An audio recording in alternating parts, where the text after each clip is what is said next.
Hi guys, Craig here and welcome back to my YouTube channel. So this is a new 4-part series that I'm starting on my channel, and it's taking a look at some of the famous conspiracy theories. So in this week's video we're going to take a look at the death of Princess Diana. Was it a tragic motor accident, or was it cold-blooded murder?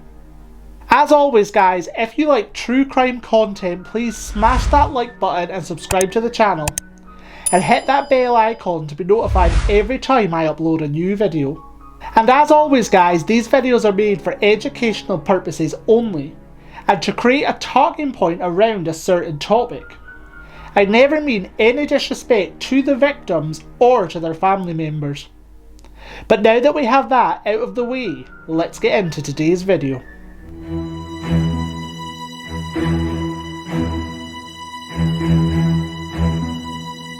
So there has been so much conflict, mystery and controversy surrounding the death of Princess Diana, her boyfriend Dodi Fayed, along with their driver Henry Paul, mainly involving the suspicion of whether the traffic accident was caused by the pursuing paparazzi or a deliberate murder attempt caused by members of MI6 at the behest of the British royal family. The marriage between Prince Charles and Diana Spencer was rocky from the very beginning. Reportedly, Prince Charles was pining for his former love, Camilla Parker Bowles, when he was strong-armed into marriage with Diana. The marriage did indeed produce 2 children, Harry and William, who were doted on by both of their parents. But despite their love for their children, those feelings didn't extend to each other, and the couple separated in 1992, divorcing 4 years later in August of 1996. After their divorce, Princess Diana was still considered to be part of the British royal family, through her status of being the mother to the future king. Princess Diana was the most photographed and most famous individual on the planet. Everywhere she went and everything that she done was of interest to journalists and reporters around the world. At times, Princess Diana's controversial actions sparked debate, such as when she was filmed shaking hands with an AIDS sufferer, to try and show people that you didn't need to be afraid. So the official reports of that evening goes like this. On the evening of August 30th, 1997, Princess Diana and her boyfriend Dodi Fayed were dining at the Ritz Hotel, which was owned by Dodi Fayed's father, Mohammed. The pair were trying to avoid the paparazzi, so the couple went through the imperial suite of the hotel to leave by the rear exit. They were accompanied by a bodyguard, Trevor Rees-Jones, and their driver Henry Paul, as they were transported to Fayed's home. At 9:50 the same evening, the couple returned to the hotel to have dinner, and they left again at 12:21 AM to return to Dodi Fayed's flat. Driving a black Mercedes S280, Henry Paul was at the wheel, and bodyguard Trevor Rees-Jones, who was a long-time trusted employee of the Fayed family and who was normally assigned to the hotel, was in the passenger seat to escort them. It was initially reported that the driver Henry Paul had consumed 2 alcoholic drinks that evening, a beer and a scotch. But toxicology reports following the tragedy revealed that he was 3 times over the legal limit to operate a car. It was also alleged that Paul was taking antidepressant medication that had interfered with his alcohol levels. 3 minutes after embarking, Paul was speeding through Paris at 65 miles an hour, trying to shake off the paparazzi that were following the People's Princess. While travelling through the tunnel, the car struck a concrete pillar, causing a horrific crash. Moments before the crash happened, bodyguard Rees-Jones fastened his seatbelt. This was an act that would go on to spare his life. Dr. Frederick Meltz was passing by the accident scene and stopped to give aid. He says that Diana was alive immediately following the accident, and that she had said, oh my God, what has happened?" He also says that she was as beautiful as ever, seeming to imply that her face was not injured in the accident. At 1:12 a.m, emergency responders arrived to cut the car apart to get the victims out. Paramedics provided emergency medical care to the victims. In Europe, it's standard procedure to provide medical care for the injured at the scene to stabilise them before you transport them to the hospital. Whereas in the United States, it's customary to immediately whisk the injured off to the nearest hospital. First responders arrived on the scene at 1:20 a.m, and Diana suffered a heart attack almost immediately, and CPR was administered to the princess. At 1:45 a.m, the British ambassador to France was notified, and he phoned the Queen's private secretary to inform her of the events. At 2:01 a.m, Princess Diana arrived at the hospital and suffered a second heart attack. Surgery revealed that an artery to her heart had been torn in the accident, and this is what ultimately killed the People's Princess. She was pronounced dead at the hospital at exactly 4 a.m. Dodi Fayed and Henry Paul were also pronounced dead as a result of the crash, but bodyguard Trevor Rees-Jones survived. Some experts in the security field have stated that it's unusual for a bodyguard to wear a seatbelt while on active patrol.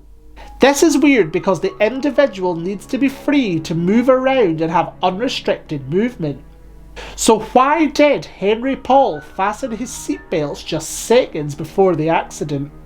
Friends and family members of Princess Diana reported that she was an avid seatbelt wearer who always buckled up, and insisted that others in the vehicle do the same. So why was Princess Diana and the others in the car not wearing a seatbelt on this particular night? Princess Diana was taken to hospital 5 miles away from the scene of the accident. It is reported that they passed 2 other hospitals on their way, but perhaps those medical facilities didn't contain the necessary resources for the injuries observed. Another strange fact is, once they arrived at the hospital, they sat at the hospital gate for 10 minutes. Were they spending this time clearing a room for their most famous patient, or were they trying to stabilise her further? This is an unanswered question to this day. So many theories arose from the events surrounding the crash that killed Princess Diana, that the Met Police formed a task force just to investigate it, named Operation Paget. They reportedly looked into 175 different theories related to the crash. But due to time constraints, we'll take a look at just 3 of the most popular theories proposed in this situation.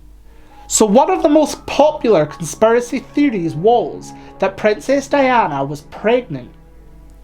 Dodi Fayed's father Mohammed has said on multiple occasions that Diana was pregnant with Dodi's child, and that she called him on the evening of the crash to report the good news. He has also reported on many occasions that Dodi and Diana went shopping for wedding rings while they were in Paris. He also claims that Dodi had an engagement ring shipped to his rooms at the hotel because he was planning on proposing to Diana while they were in Paris. It was theorised that the royal family could not abide the thought of William and Harry having an Egyptian Muslim for a stepfather, and that they did not want a half-sibling to the boys to constantly be in the limelight. It was a messy situation, and the royal family, who were extremely image conscious, found it completely unacceptable. So did they order the death of Princess Diana? The report that Princess Diana was pregnant couldn't be confirmed through her autopsy, because her body had been partially embalmed before she left the hospital. This actions does seem to run coherent with British laws.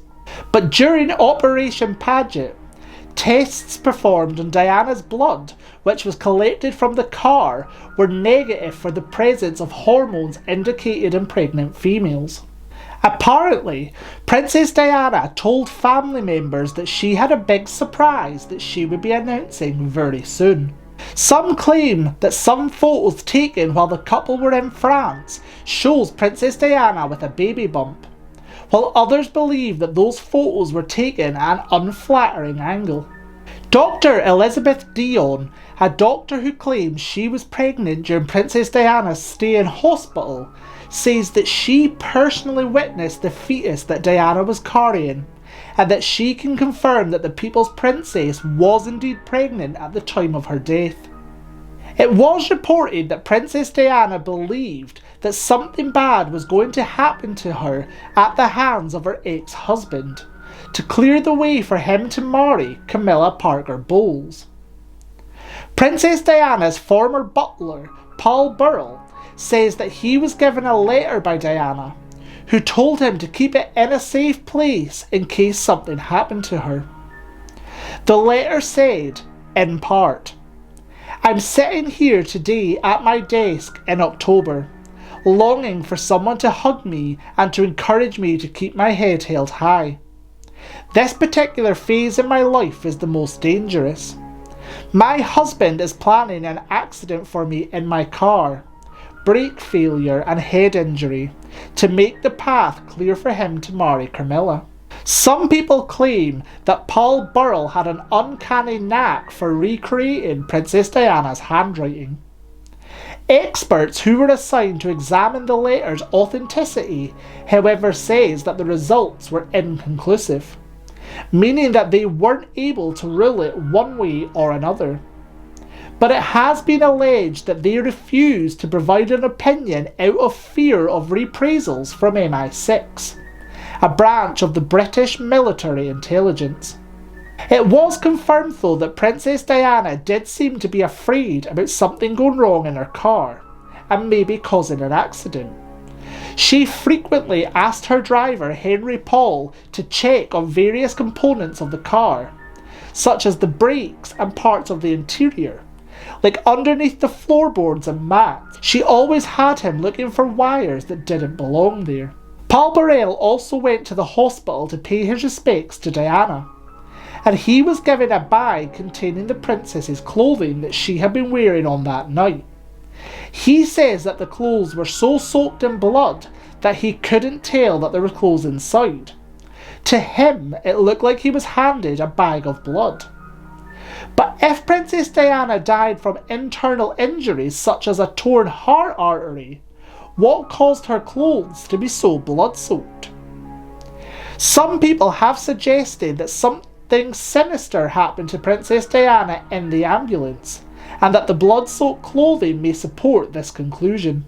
Dori Fayed's father Mohammed has says that he strongly suspects that Dori's bodyguard Henry Paul was tipped off by MI6, and he was cooperating in the assassination, and he covered up what had happened. When Paul realised that he couldn't prevent the events and knew that they were coming, he put on his seatbelt to try and save his own life. Another theory investigated claims that the paparazzi were to blame for causing the accident that killed Princess Diana. They believe that members of the press bumped into the Mercedes, which caused the driver to lose control and subsequently crash into a pillar. Others believe that members of the paparazzi were put in position by the actual killers to where the crash happened to facilitate the murders. A white Fiat followed the Mercedes into the tunnel. This is a detail that was confirmed by multiple witnesses. Operation Pageant determined that the two cars did make contact, as shown by the paint transfer on each vehicle. James Anderson, a member of the paparazzi, did own a white Fiat, although investigators accepted his alibi that he was at home with his wife at the time of the crash. Some have claimed that Anderson was an MI6 informant, because 3 years later, in the year 2000, Anderson got his BMW and told his wife that he was going to the post office, but he never returned home. 200 miles away from his home, Anderson's car was found on fire in a forest by a farmer, and his body was inside. Reportedly, his head had been detached and was found in between the two front seats with a bullet wound in its temple. His death was ruled as suicide, but others believed he was killed after playing a role in the killing that night. Whatever the cause of death, it was very unlikely to be suicide, as how does one detach their own head?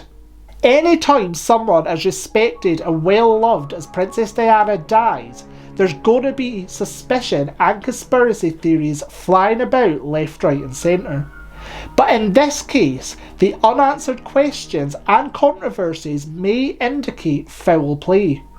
But unless new evidence is uncovered, or someone comes forward with a best-selling book and a tell-all story, we may be left in the dark.